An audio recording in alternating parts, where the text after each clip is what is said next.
Assalamualaikum warahmatullahi wabarakatuh dan selamat sejahtera. Selamat datang diucapkan kepada semua pelajar SPM 2020. Pada hari ini kita nak berkongsi teknik menjawab kertas soalan sains SPM untuk program Sehebat Jasin 2020 ataupun dikenali sebagai Masyhur Intervensi SPM. Saya Cikgu Ramzi bin Haji Naim dari SMK Eton Perak ingin berkongsi dengan semua pelajar yang mengambil kertas soalan sains SPM 2020 pada tahun ini.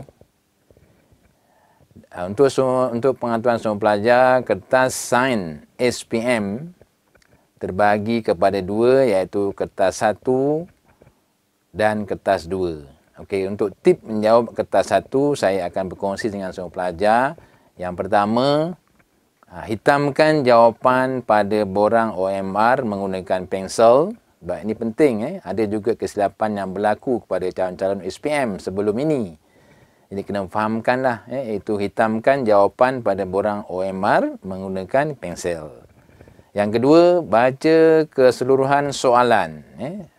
Terdapat juga calon-calon yang rasa soalan itu mudah, tak baca habis. Jadi calon kena baca keseluruhan soalan.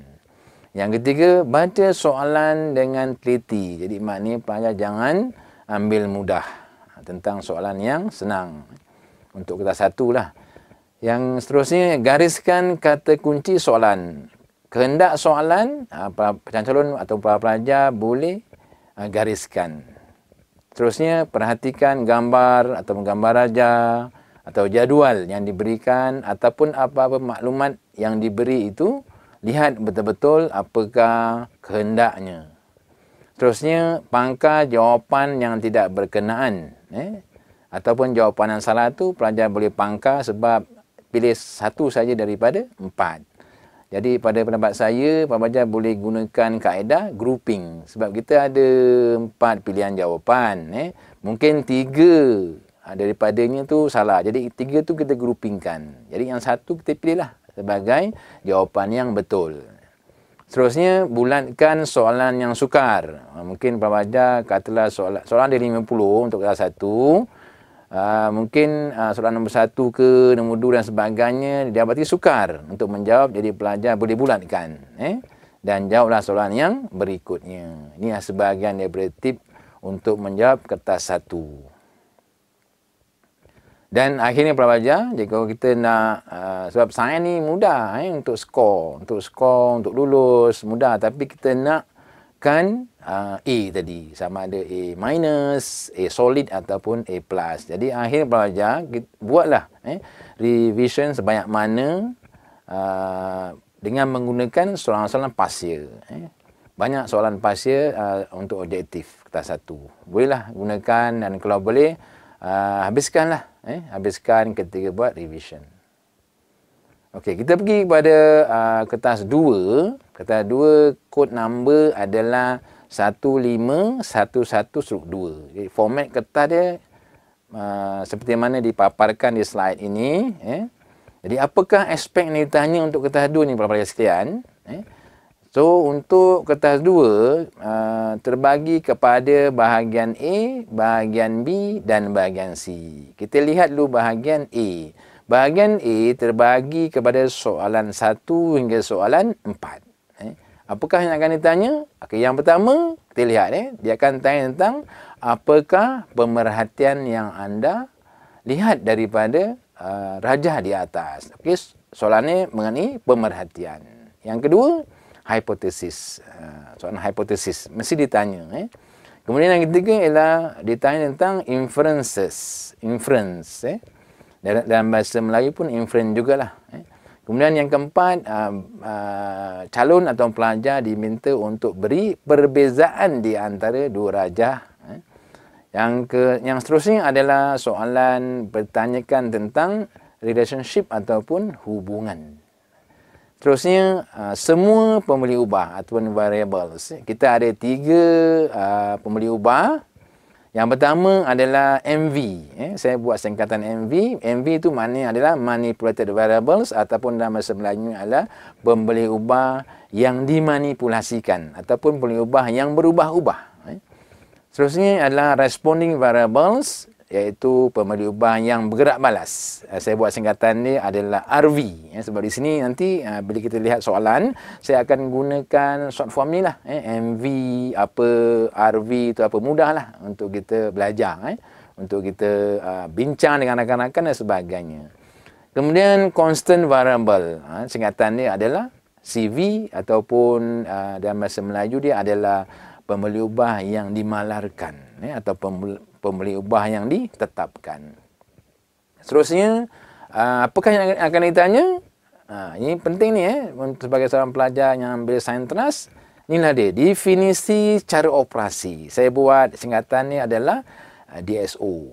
Dia akan tanya untuk soalan 1 hingga soalan nombor 4. Mesti soalan ni ada. 1 ataupun 2 soalan. Kemudian soalan ramalkan apakah yang akan berlaku. Seterusnya mengukur. Bagaimana kita nak mengukur ataupun nak membaca bacaan pada termometer. Macam sekarang ni hari-hari semua pelajar kena ambil suhu.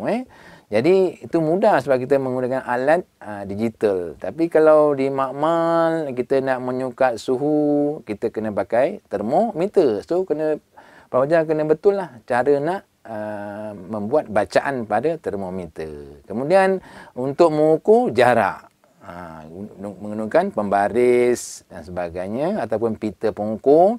Kemudian ukuran lain adalah cara untuk membaca bacaan pada ammeter, ammeter reading.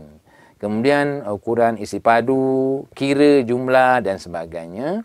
Dan akhir sekali, apakah yang akan ditanya? Aspek apakah yang akan ditanya di bahagian A ini? Ini adalah penting. Pelajar kena tahu bagaimana untuk melukis graf. Dalam sains trans hanya ada 3 graf saja yang akan ditanya. Sama ada lukiskan graf garis, lukiskan carta bar, ataupun lukiskan histogram. Kadang macam tahun lepas 2019 semua calon diminta untuk melukiskan graf garis. Jadi macam mana kita nak lukis graf garis? Mungkin tahun ni mungkin carta bar ke, ataupun tahun ni juga histogram. Jadi pelajar kena mahirlah untuk melukis graf. Okey, ini adalah aspek yang akan ditanya di bahagian A, iaitu soalan 1 hingga soalan 4. Kita teruskan. Kita pergi kepada bahagian B. Bahagian B terdiri daripada soalan 5 hingga soalan 9. Apakah yang akan ditanya? Okey, yang pertama yang akan ditanya adalah hasil tindak balas. So, kalau pelajar faham tentang contohnya proses proses untuk menghasilkan alkohol. Maknanya alkohol itu adalah hasil tindak balas daripada yeast dengan okey, untuk hasil tindak balas yang akan ditanya di bahagian B, contoh saya bagi proses tindak balas atau tindak balas antara yeast dengan glukos akan menghasilkan alkohol dan karbon dioksida akan dibebaskan. Hasil tindak balas itu adalah alkohol dan juga gas karbon dioksida. So maknanya hasil tindak balas ini merupakan konsep atau fakta sains. Itu yang akan ditanya Pak Bajar di bahagian B. Soalan 5 hingga soalan nombor 9. Fakta ataupun konsep sains. Aspek yang lain akan ditanya adalah berikan ciri-ciri bahan. Contohnya logam, logam, alloy dan sebagainya. Kemudian kesan yang akan berlaku. Kemudian soalan justify ataupun wajaran. Fungsi bahan yang digunakan ataupun fungsi struktur. Kemudian namakan proses. Apakah proses untuk menghasilkan sabun? Itu konsep tu ataupun fakta. Kemudian lukiskan struktur. Susun ikut tertib, menaik ke, menurun dan sebagainya. Itu juga merupakan konsep sains yang akan ditanya di bahagian B. Kemudian soalan aspek lain adalah beri pendapat anda. Akhir sekali, fakta dan konsep pelajar kena tahu. Macam mana nak tahu fakta dan konsep tadi? Pelajar kena baca. Baca semua bab. Sebab soalan sains teras ni, semua bab akan ditanya. Tingkatan 4 ada 8 bab. Dan tingkatan 5 juga ada 8 bab. Semua sekali ada 16 bab yang senanglah bagi pelajar cemerlang. Jadi bagi pelajar sederhana, bagi pelajar lemah juga boleh kalau berusaha untuk dapatkan A minus ke A solid ataupun A plus, boleh study dengan kuat lagi. Jadi untuk bahagian B ni juga ditanya tentang kebat. Apa itu kebat? Kebat adalah kemahiran berfikir aras tinggi. Seterusnya kita pergi pada format kertas 2 bahagian C. Bahagian C ada 3 soalan saja, soalan nombor 10, 11 dan 12. Inilah bahagian terakhir untuk kertas 2. Soalan nombor 10 ni adalah soalan yang wajib semua pelajar kena jawab. Soalan nombor 10 ni adalah tentang soalan esei, iaitu apa yang akan ditanya? Akan ditanya adalah mengenai mengeksperimen. Kita nak buat eksperimen untuk soalan nombor 10. Kemudian seterusnya pilihan menjawab soalan nombor 11 ataupun soalan nombor 12. Okey, untuk soalan nombor 11 dan soalan nombor 12 cuma calon boleh memilih sama ada nak jawab soalan nombor 11 ataupun nak menjawab soalan nombor 12. Pilihlah mana yang mudah. Kalau pelajar rasa soalan nombor 11 tu mudah dijawab, jawablah soalan nombor 11 dan sebagainya. Tapi bagi saya, kalau pelajar calon cemerlang dan didapati cukup masa untuk menjawab dua-dua soalan pun dibenarkan. Maknanya pelajar masih lagi boleh menjawab kedua-dua soalan. Soalan nombor 11 dan soalan nombor 12. Apakah yang akan ditanya di soalan ini? Soalan nombor 11 dan soalan 12, dia akan tanya 3 aspek. Yang pertama, mengkonsepsi ataupun bina konsep. Mungkin cikgu di sekolah masing-masing telah mengajar cara untuk menjawab soalan bina konsep. Kemudian terusnya untuk membuat keputusan ataupun pilih kaedah terbaik. Dan akhir sekali soalan tentang penyelesaian masalah. Bahagian ini, para pelajar sekalian, bahagian C ini mudah, tetapi selalu tidak dijawab. Jadi rasa sebab markah untuk soalan ini adalah 10. Soalan nombor 10, 10 markah. Nombor 11, 10 markah. Dan soalan nombor 12 pun 10 markah. Banyak ni. Mungkin dengan sedikit saja pelajar menjawab soalan ini, mungkin dapat 5 markah ataupun 6 markah. Jadi tak rugilah. Cuma sekarang ni tak jawab. Bila tak jawab, dah tak ada markah. Dah tak menambahkanlah untuk mendapat keputusan yang baik dalam sains teras. Satu lagi ialah teknik menjawab yang salah oleh pelajar. Jadi dengan adanya program ini, program Sehebat Jasin ini, insya-Allah saya akan membantu pelajar dan ataupun pelajar menggunakan slide yang saya bagi ini untuk digunakan sebagai panduan untuk menjawab soalan sains teras. Okey, kita lihat format sebenar.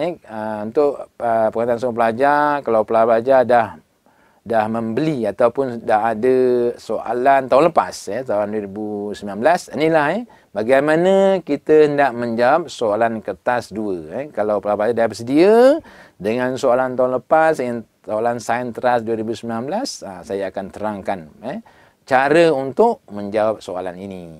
Okay, kita mulakan dulu dengan bahagian A. Soalan nombor 1. Bahagian A ni 20 markah. Berapa 20 markah. Sebab dia ada 4 soalan. Soalan nombor 1, 5 markah. Soalan nombor 2, 5 markah. Nombor 3 dan 4, 5 markah. Dulu 5 markah. Jadi jumlahnya adalah 20 markah. Okey, kita lihat soalan nombor 1. Daripada soalan nombor 1 ni, calon sekian, tengok saya baca soalan ni dulu. Rajah 1 menunjukkan suatu eksperimen untuk mengkaji hubungan antara jisim tin dengan dengan masa yang diambil bagi tin itu untuk berhenti berayun. Ni konsep apa ni pelajar? Ni konsep sebenarnya, konsep sains.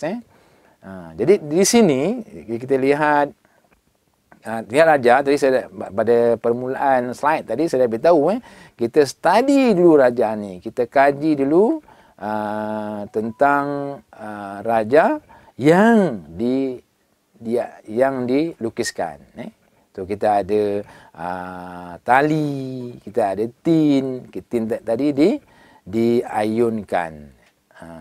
So kemudian keputusan eksperimen ditunjukkan dalam jadual 1. Okey, jika jisim tin tu 50 gram, masa yang diambil untuk berhenti berayun adalah 5 minit. Kalau 100 gram 10 minit. 150 gram 16 minit. 200 20 minit. 250 gram 26 minit untuk dia berhenti berayun. Jika para pelajar lihat di sini jisim tin semakin bertambah, apa terjadi kepada masa yang diambil untuk berhenti berayun semakin bertambah. Jadi dari situ kita dapat lihat kita dapat buat kesimpulan bahawa semakin bertambah jisim tin, maka masa yang diambil untuk berhenti berayun juga akan bertambah. Okey, itu satu konsep Pak Wahai sekalian. Konsep yang kedua, daripada soalan ini, daripada soalan yang saya baca tadi, iaitu Raja 1 menunjukkan suatu eksperimen untuk mengkaji hubungan antara jisim tin dengan masa yang diambil bagi tin itu untuk berhenti berayun. Di situ kita lihat banyak info daripada soalan ni yang kita akan pelajari dan panduan untuk menjawab. Okay, yang pertama ialah tujuan. Tujuan ketika bila soalan tu berkenaan kita menjawab tujuan, iaitu soalan nombor 10 bahagian C. Jadi di sini ada contoh dia cara untuk menjawab tujuan. Di sini contohnya ialah untuk mengkaji. Itu contoh untuk menjawab tujuan, soalan yang bertanyakan tentang tujuan. Cara menjawab dia macam mana? Untuk mengkaji. Contohnya macam ni, untuk mengkaji hubungan antara jisim tin dengan masa yang diambil bagi tin itu untuk berhenti berayun. Ya, dapat jelas cara untuk menjawab soalan tujuan. Okey. Nombor 2, apa lagi info daripada soalan yang kita boleh pelajari? Soalan hubungan. Okey, untuk pelajar sekalian, soalan hubungan ni lebih kurang sama cara untuk menjawab soalan hipotesis. Okey. Jadi daripada soalan ini juga kita lihat nombor 3 penentuan MV dan RV untuk bina hipotesis. Okey, kita lihat Okey, ini untuk mengkaji tadi yang soalan tujuan tadi. Kemudian kita nak cari soalan hubungan. Ni hubungan di situ. Kemudian kita nak mencari MV dia. Itu MV dia adalah jisim tin. MV adalah pembeli ubah yang berubah-ubah. Jika pelajar lihat di kolom nombor 1 jadual itu, jisim dia berubah-ubah. Jisim tin berubah. 50, kemudian 100 gram, 150 gram, didapati jisim tinnya berubah-ubah. Maka jisim tin adalah MV ataupun manipulated variables. Okey. Sekarang kita nak kenal pasti RV dia. RV ataupun responding variable. Kita lihat pada kenyataan yang diberi. Kita lihat Okey. Yang saya gariskan itu adalah masa yang diambil bagi tin itu untuk berhenti berayun. Maknanya itulah pembeli ubah yang bergerak balas. So RV kita dah dapat. Daripada kenyataan itu kita dah tahu MV, kita dah tahu RV. Jadi dia jelaslah. Okey, yang keempat, yang seterusnya yang empat, daripada jadual ni kita mesti ada soalan tentang bina graf. Sama dia graf garis ataupun carta bar ataupun histogram. Kita lihat apa info seterusnya. Okey. Di sana saya dah tunjukkan anak panah merah itu. Maknanya bila ada jadual macam ni para pelajar sekalian, kolom yang pertama ini adalah pembeli ubah yang dimanipulasikan. Kita lihat kolom yang kedua, Kolom kedua adalah pembeli ubah yang bergerak balas. Ini untuk jadual yang menegak lah. Kalau jadual yang melintang, sama juga. Yang pertama tu mesti pembeli ubah yang dimanipulasikan. Yang kedua adalah pembeli ubah yang bergerak balas. Pelajar kena ingat lah. Okey, next. Okey, soalan ni, soalan graf. Kita nak tengok, adakah soalan ini diminta untuk melukis graf garis ke, carta bar ke, ataupun histogram. Lihat ni soalan. Okay, soalan ni adalah berdasarkan jadual 1. Jadual 1 tadi yang kita dah lihat tadi. Lukis graf bagi masa yang diambil bagi tin untuk berhenti berayun melawan jisim tin. Okey, kita lihat ni. Kalau boleh pelajar kena bulatkan perkataan apa tu. Yang saya bulatkan itu lukis graf. Perkataan lukis graf makna dia adalah pelajar diminta untuk melukis graf garis. Macam yang telah saya lukis di graf itu. Okey, macam mana nak skor dia?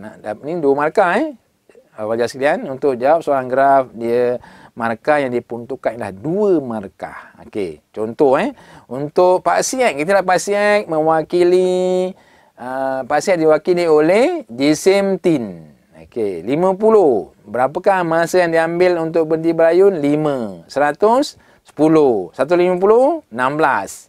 200, 20 dan 150 adalah 16. So 26 tambah 26. Kita plottingkan di atas kertas graf. Okey. Kemudian bila kita kena pindahkan semua poin ke graf dengan betul. Lihat ni, kalau 50, 5.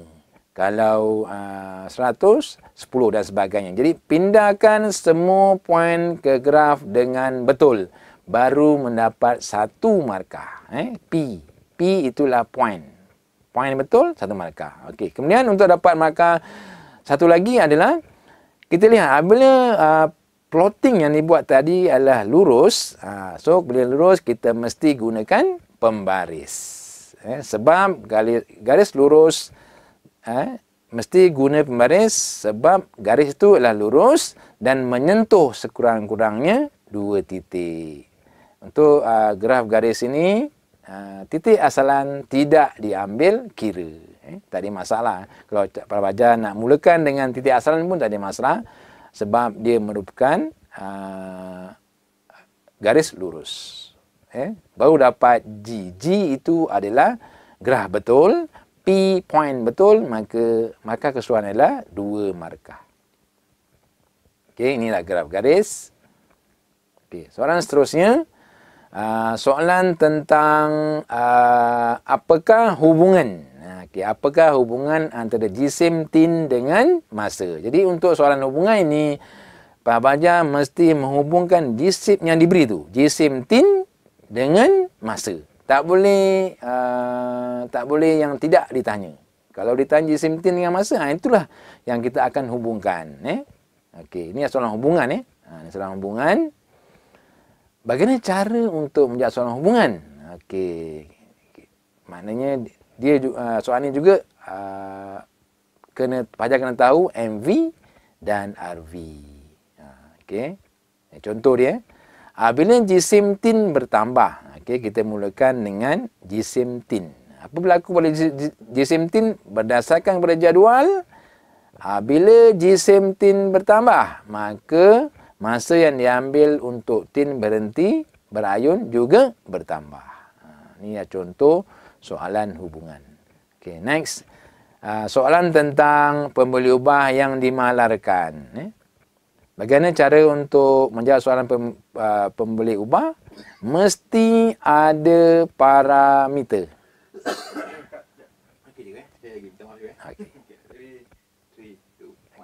Okay, soalan seterusnya, soalan tentang pembeli ubah. Di sini pembeli ubah yang ditanya ialah pembeli ubah yang dimalarkan ataupun constant variable.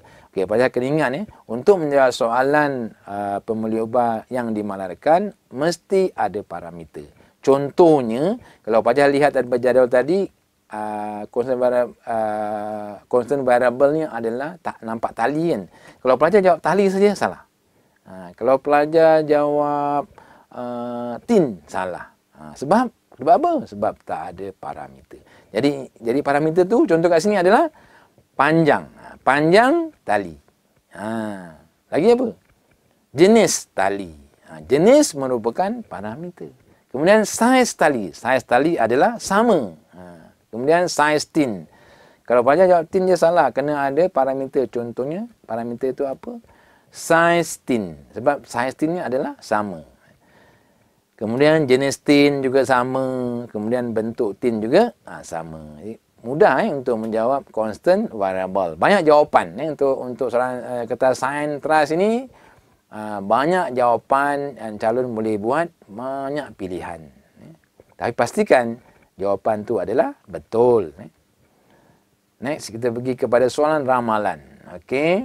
Jika jisim tin adalah 300 gram, lihat pada jadual apakah atau ramalkan masa yang diambil bagi tin itu untuk berhenti berayun. Jadi ini kena gunakan kemahiran berfikir para pelajar lah. Iaitu kalau 300 gram mesti melebihi 30 minit. Berdasarkan kepada masa yang diambil pada 250 gram. Masa yang diambil untuk berhenti berayun adalah 26 minit. Jadi kalau 300 mesti melebihi 30. Jadi apakah jawapan dia? Ini ramalan para pelajar sekalian. Okey, 31. Sebenarnya jawapannya adalah 32. Jadi di sini sebab ni soal ramalan, so ada 3 jawapan yang diberi. Sama ada 31, 31 tambah tolak 1. Jadi mana ada 3 jawapan lah di sini. 32 boleh. 31 pun boleh. 30 pun boleh. 30 diterima. 31 diterima dan 32 pun diterima sebab ini soalan ramalan. Dia tidak tepat sebab dia hanya satu ramalan. Okey, seperti anak panah sana menunjukkan apakah ramalkan masa yang diambil bagi jisim tin yang mempunyai jisim 300 gram. Okey, next. Okey, ini soalan seterusnya. Okey, saya buat ringkasan kat sini sebab tadi saya terangkan kepada calon bagaimana untuk mengenal pasti pembeli ubah dimanipulasikan ataupun pembeli ubah yang bergerak balas. Okey, lihat jadual ini. Daripada jadual kenal pasti pembeli ubah yang dimanipulasikan. Okey, semua pelajar boleh agak tak apa jawapan untuk pembeli ubah yang dimanipulasikan? Ya, betul. Suhu. Suhu adalah pembeli ubah yang dimanipulasikan sebab dia berada pada kolom pertama. Okey. Untuk pembeli ubah yang bergerak balas mesti berada di kolom yang kedua pada jadual tadi. Apakah jawapan untuk pembeli ubah yang bergerak balas? Okey, betul. So jawapannya adalah keadaan duh. Okey, diharap semua pelajar jelas bagaimana untuk mengenal pasti pembeli ubah yang dimanipulasi, pembeli ubah yang bergerak balas daripada jadual yang diberikan. Okey, lihat anak panah kuning itu. Okey, anak panah kuning yang pertama MV ataupun manipulated variable. Dan anak panah kuning yang kedua adalah responding variable ataupun RV. Okey, kita pergi soalan seterusnya. Apakah faktor yang diubah? Okey, mungkin calon tertanya-tanya. Apakah faktor yang diubah? Jadi, faktor yang diubah ni sama dengan pembeli ubah yang berubah-ubah ataupun pembeli ubah yang dimanipulasikan. Okey, contoh jawapan kat sini ada nak lihat bulatan tadi ialah faktor yang diubah sama dengan pembeli ubah yang berubah-ubah ataupun pembeli ubah yang dimanipulasikan. Okey, kat sini tadi kita dah bincang apakah MV untuk soalan ni? Suhu. Seterusnya, soalan yang ditanya inference. Okey, saya bagi formula untuk menjawab soalan inference. Calon lihat di sana. Ya, soalan inference, cara nak jawab formula dia. Yang pertama, pemerhatian. Yang kedua, because. Yang ketiga, reason ataupun pemerhatian, kemudian buat sebab, kemudian buat alasan. Okey, contoh yang daripada soalan ni adalah boleh ambil mana-mana pemerhatian. Okay, contoh, doh pada suhu 5 darjah Celsius tiada perubahan. Itu adalah pemerhatian. Tapi belum lengkap lagi untuk menjawab soalan inference. Kena ada perkataan sebab atau because. Kemudian diikuti oleh reason. Reasonnya apa? Sebab doh berada pada suhu bilik. Kalau kita baca sepenuhnya, doh pada suhu 5 degree Celsius tiada perubahan sebab doh berada pada suhu bilik. Itulah cara untuk menjawab soalan inference. Calon atau pelajar kena ingat formula yang saya bagi kat sini, iaitu yang pertama, pemerhatian. Diikuti oleh sebab. Dan akhir sekali, alasan. Itu cara supaya kita tak lari daripada cara untuk menjawab inference. Okey, next kita bagi ke ini saya bagi jawapan dia.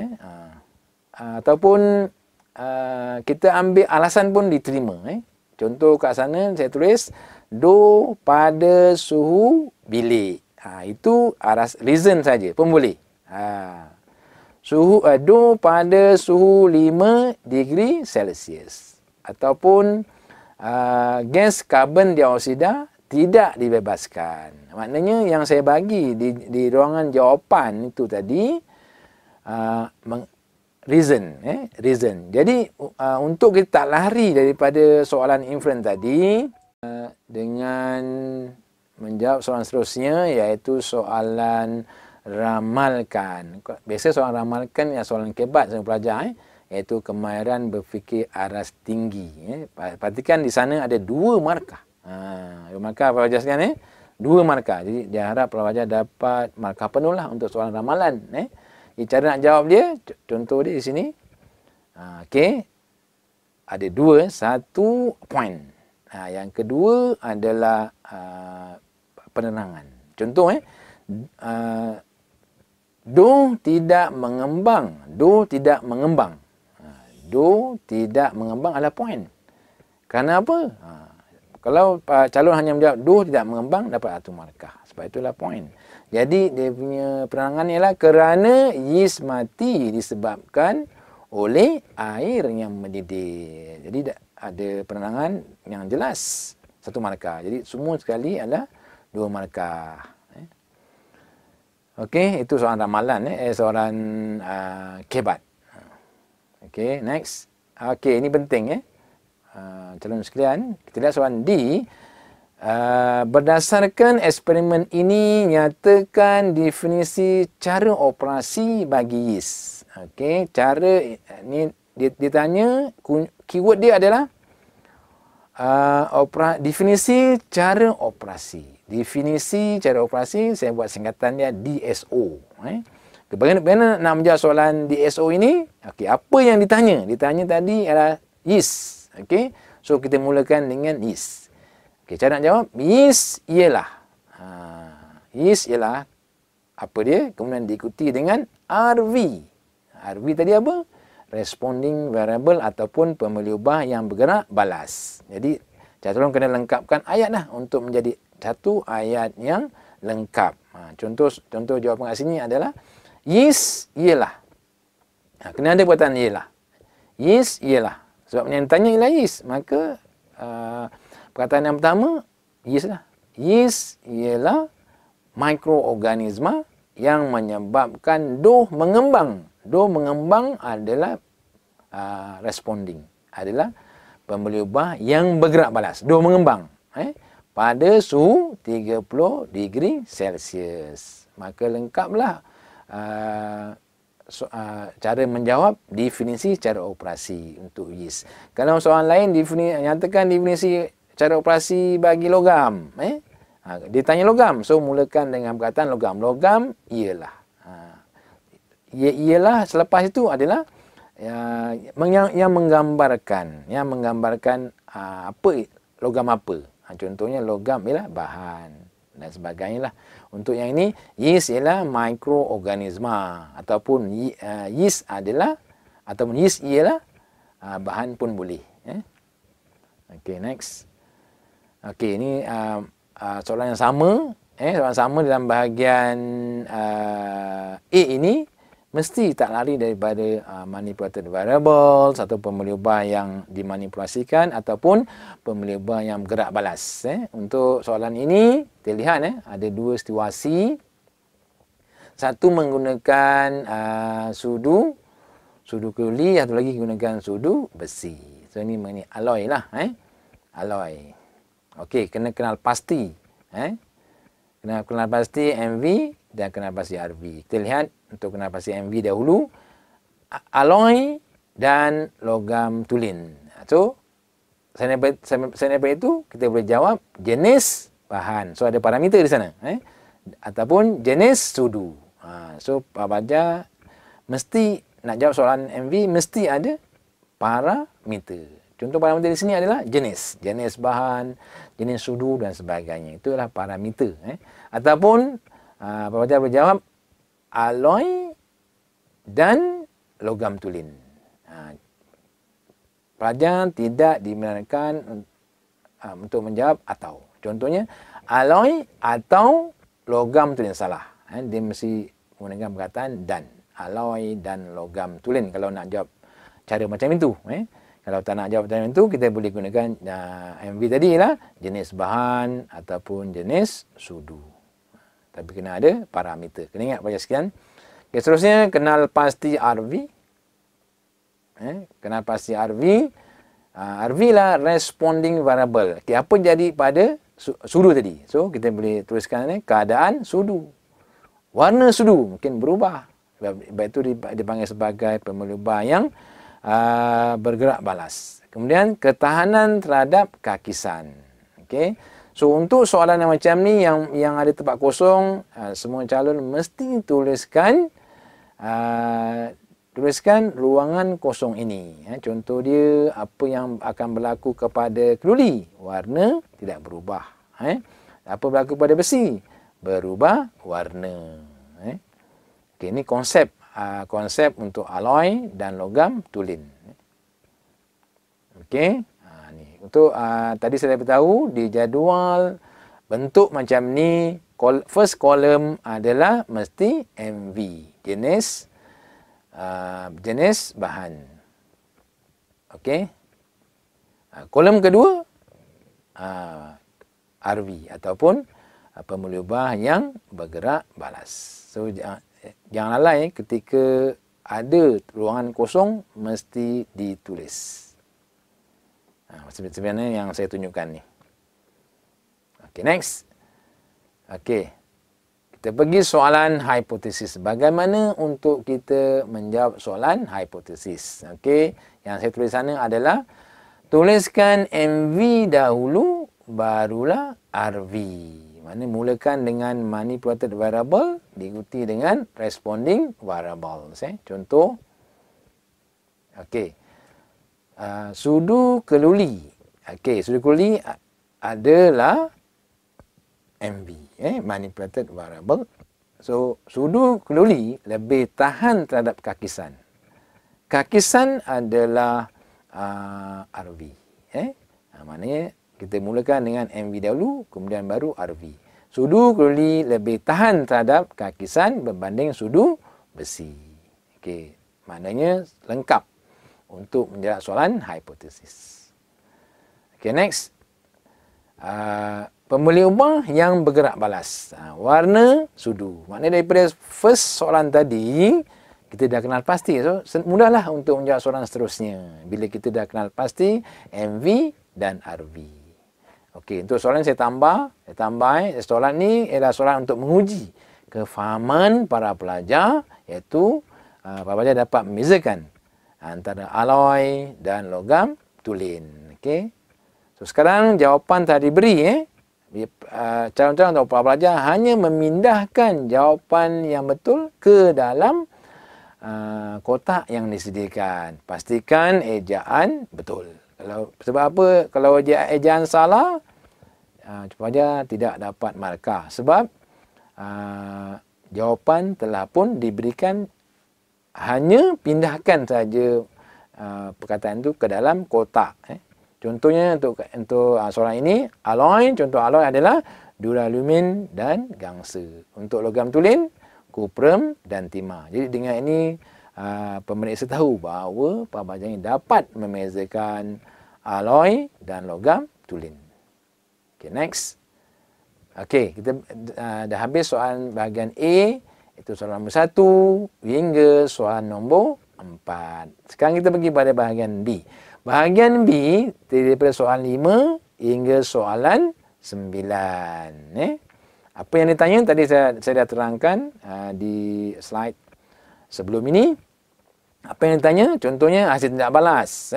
Berikan ciri-ciri bahan, kesan yang akan berlaku, justify atau wajarkan, fungsi bahan yang digunakan atau fungsi struktur, namakan proses, lukiskan struktur, susunan ikut tertib, beri pendapat anda, fakta dan konsep. Dan tambahan satu lagi adalah pengiraan. Soalan pengiraan juga ada di bahagian B. Ini sama ada soalan nombor 5, 6, 7, 8 atau soalan nombor 9. Okay, kita lihat dulu soalan nombor 5, bahagian B.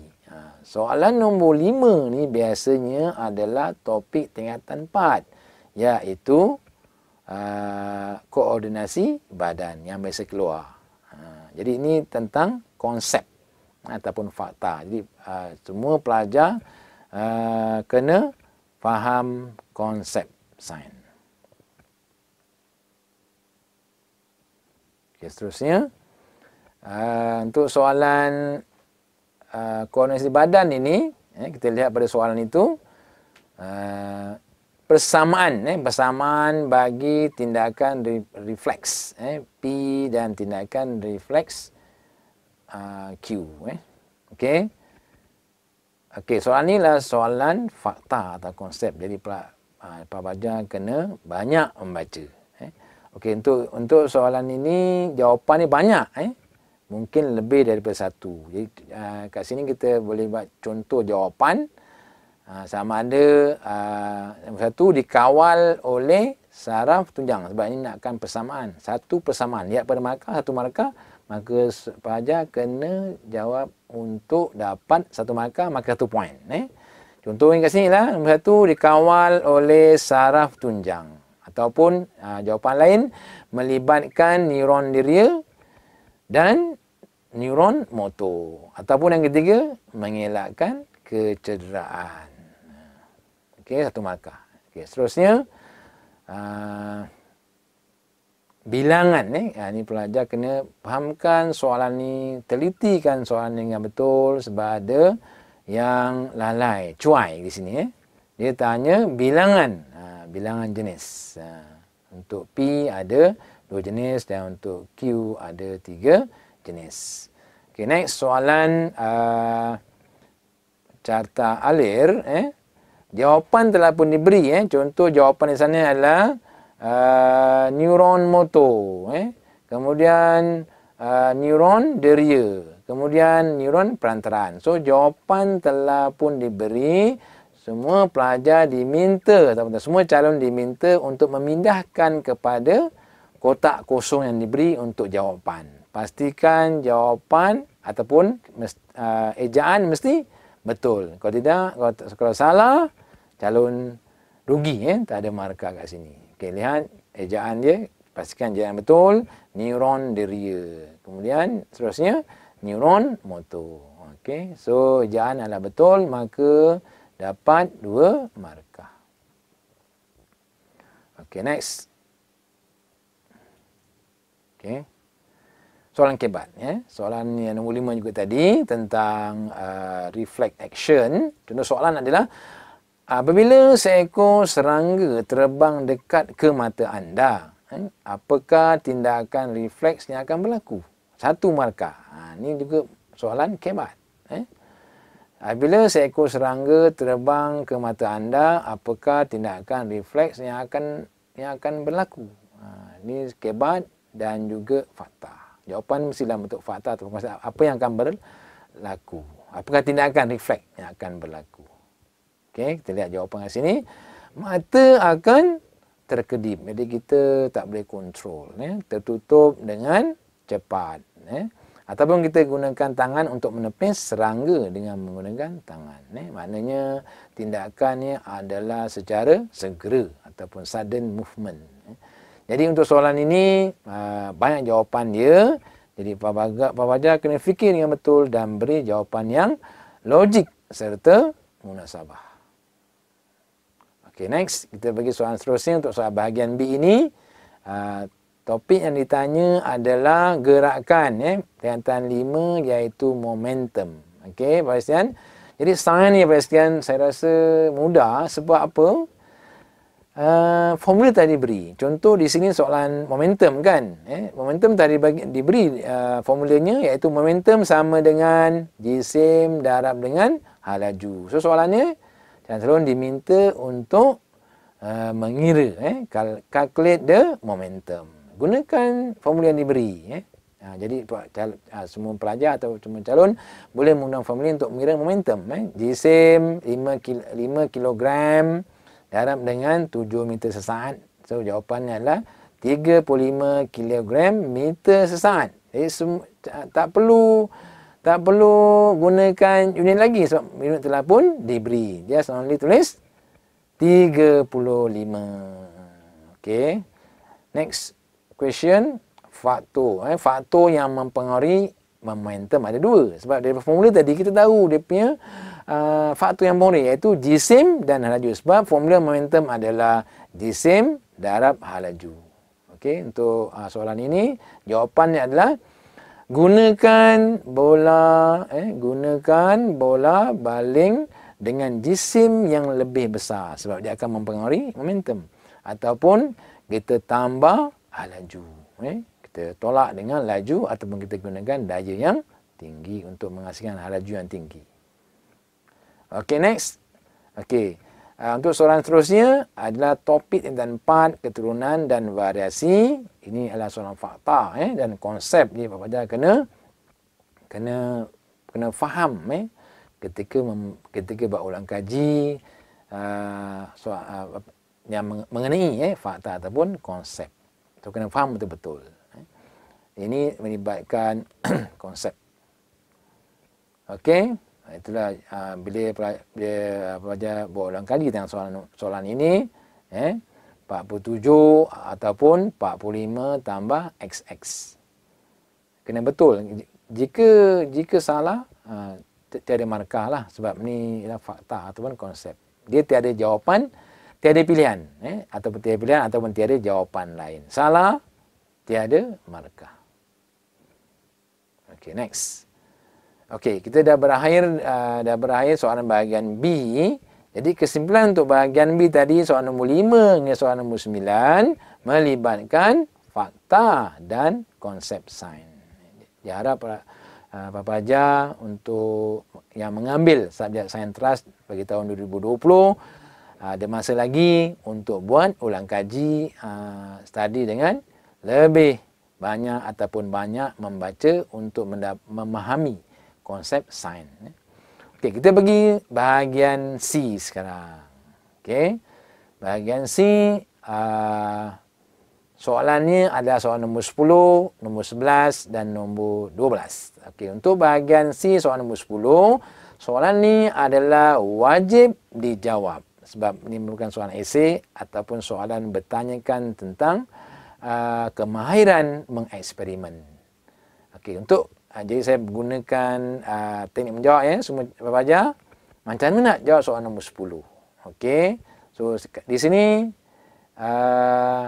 cara menjawab, tulis dalam kertas jawapan yang diberikan ataupun kertas jawapan yang disediakan oleh pengawas peperiksaan. Gunakan ni dan ikut format. Okey, lihat buat 10 semua calon tuliskan.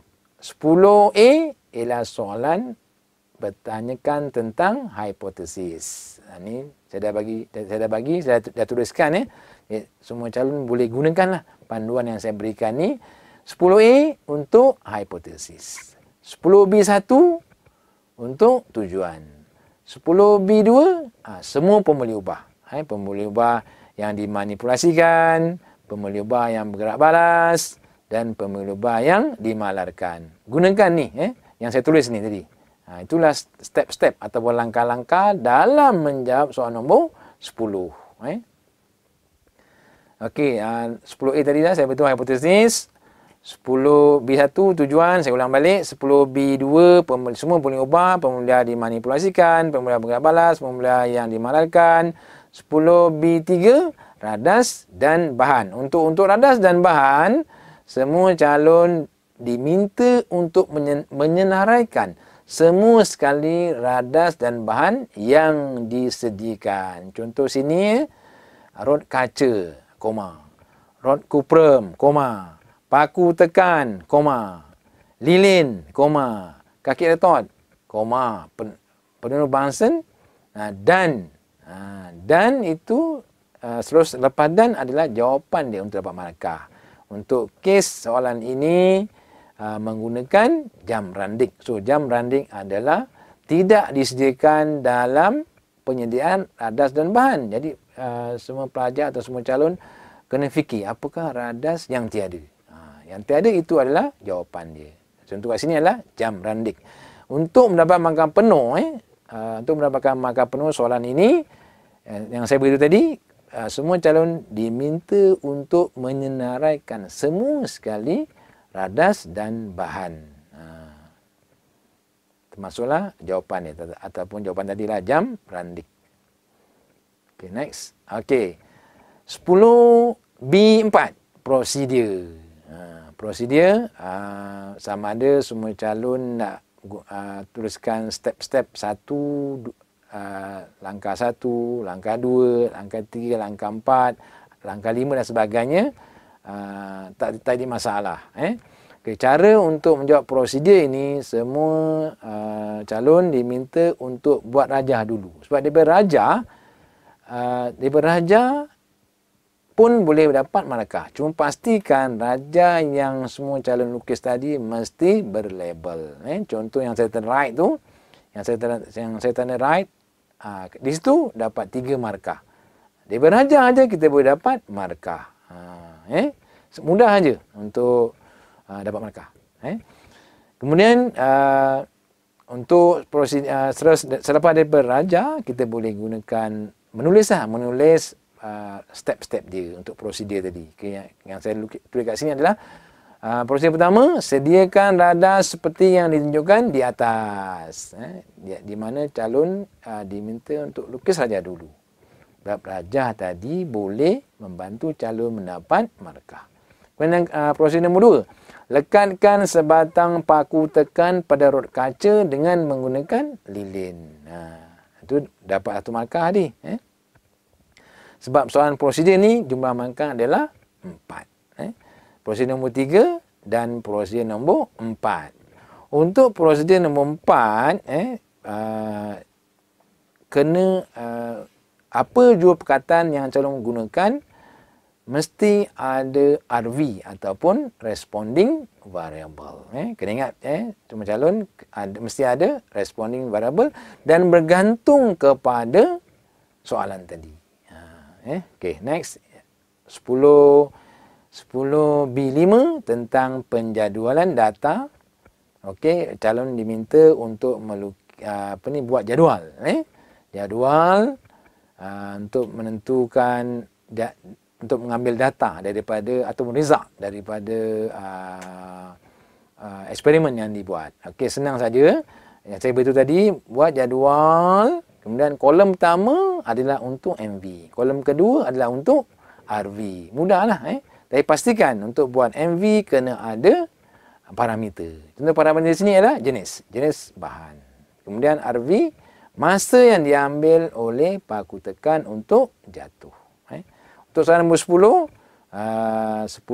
markah. Okay, next. Kita pergi soalan nombor 11. soalan nombor 11 ataupun soalan nombor 12. Untuk soalan nombor 11, untuk yang ini, soalan ini adalah tentang topik tenaga dan perubahan kimia tingkatan 4. Ya, ini soalan ini berkenaan kita untuk membuat keputusan atau pilih yang terbaik. Kalau untuk soalan ini, semua calon atau semua pelajar diminta untuk mencari bateri manakah yang terbaik. Sama ada sel kering, alkaline battery ataupun nickel cadmium battery, mana yang terbaik.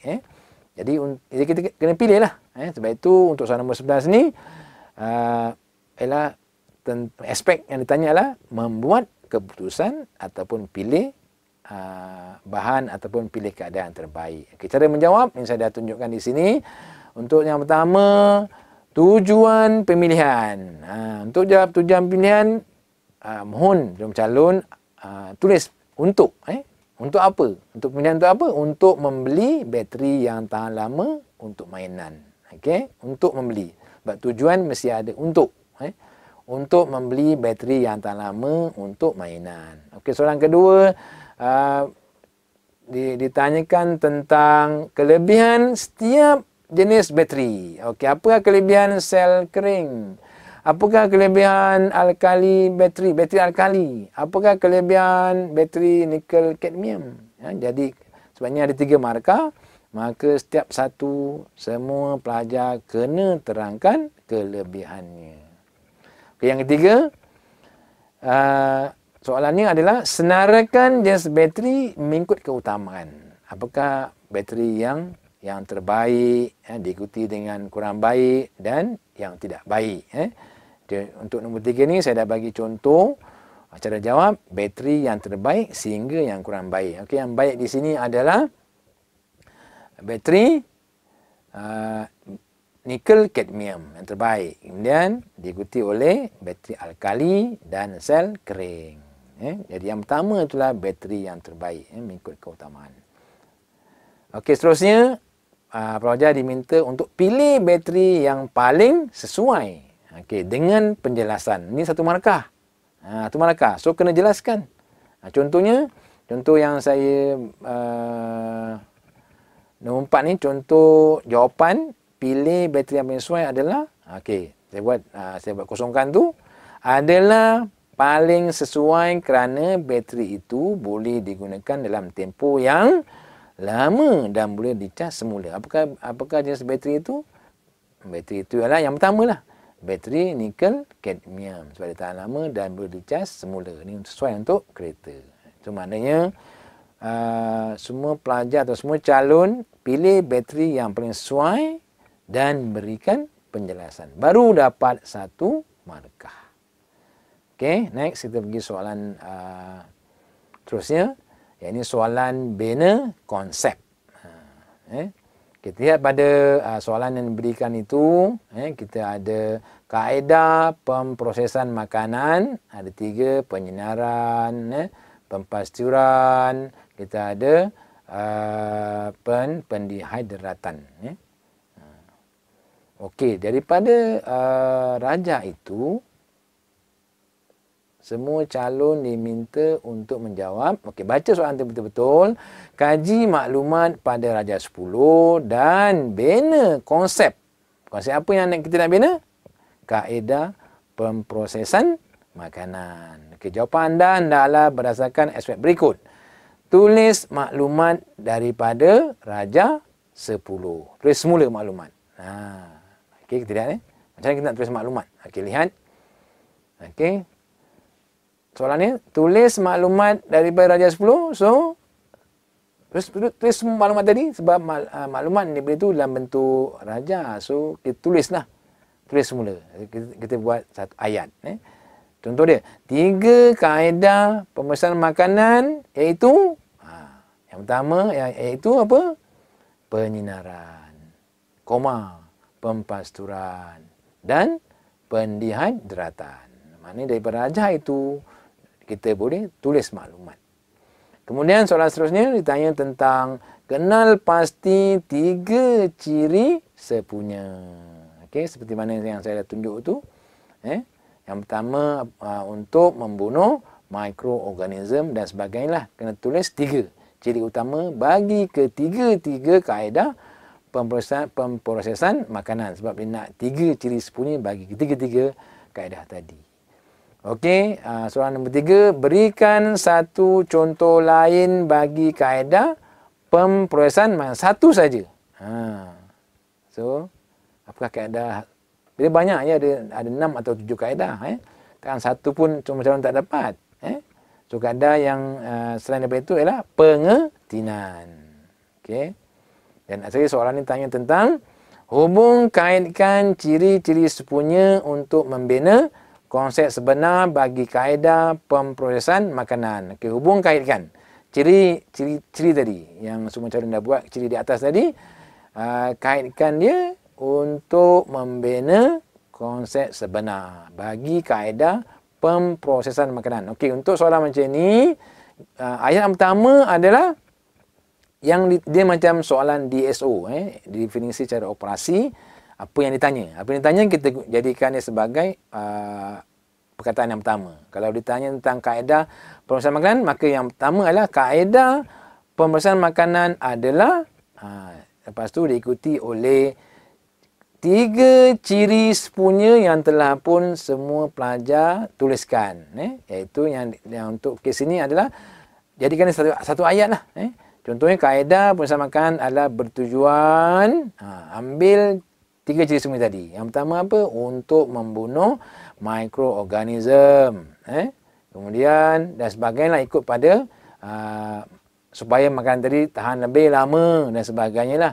Dan jadikan dia satu ayat yang lengkap supaya konsep sebenar bagi kaedah pemprosesan makanan itu dapat dijawab dengan betul.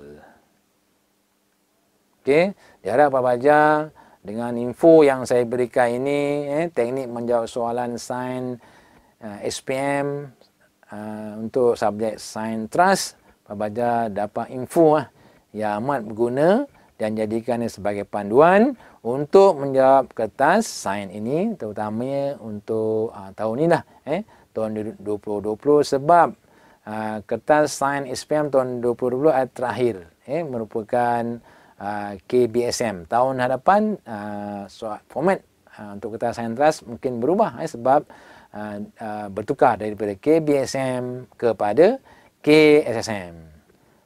Diharap info ini berguna dan bermanfaat. Selamat belajar dan semoga skor A+. Sekian, terima kasih. Assalamualaikum.